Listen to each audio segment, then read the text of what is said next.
আমার চোখে দেখা। এই জায়গায় মনে করেন যে আগে এই জায়গায় সুতি হইতো, ঘূর্ণি হইতো, সুতি দিত, ওখান থেকে নাও সাইডে দিলে ওখান থেকে আমরা স্রোতের মুখে ঠেকাইতে পারতাম না, আর একদিক নিয়ে যাইতো। ঠিক আছে, তো সেই দিনগুলো হারাই গেছে, সেই ফর্সাগুলো হারাই গেছে। মানে সেই রকম একটা মজা, সেই রকম একটা ফিল, সেইভাবে একটা অনুভূতি ছিল। আর বর্ষার মজা, বর্ষার অনুভূতি ফিল নিয়ে আর তো এখন মানে উপায় নাই। তবে দেখেন একটা চিন্তা করে যে বড় খালটা একটু দেখাই আপনাদের। বড় খাল, এই খালের ভিতরে দেখা যাচ্ছে যে কচুরি, কি অবস্থা, কচুরিতে ঘিরে গেছে।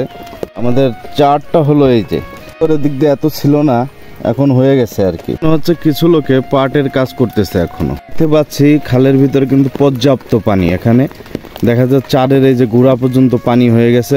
ঠিক আছে, আর খাল ভর্তি প্রচুর পানি, হিউজ পরিমাণ পানি। ঠিক আছে, তো এখনও তো পানির কিছু হয় না, ওই পানিগুলো তো আসবে। প্লাস বৃষ্টি নিয়ে হলো মেনলি ভয়। বৃষ্টি হইলে কি হবে, মানে বৃষ্টি হইলে পানি হুক করে পারবে। তো আশা করি যে তুলনামূলক সেভাবে বিপদে আল্লাহ ফেলাবে না, সেই রক্ষার মালিক।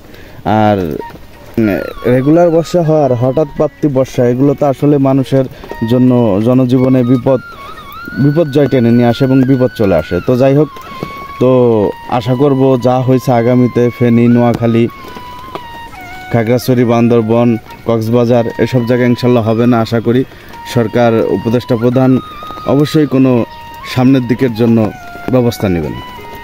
বড় খাল থেকে চলে যাব, বৃষ্টি টিপ টিপ হচ্ছে, নৌকা বেয়ে যাচ্ছে, কি সুন্দর দেখা যাচ্ছে আসলে গ্রাম পাঞ্চঞ্চলকর দৃশ্য বন্ধুরা। তো আমি এখান থেকে চলে যাব এখন, আর যাব অন্য সাইডের আমাদের হিন্দুপাড়ার ওইদিকে যাব, খাল বিল এবং বেশ কিছু জিনিস দেখানোর চেষ্টা করব। ভালো থাকবেন সবাই।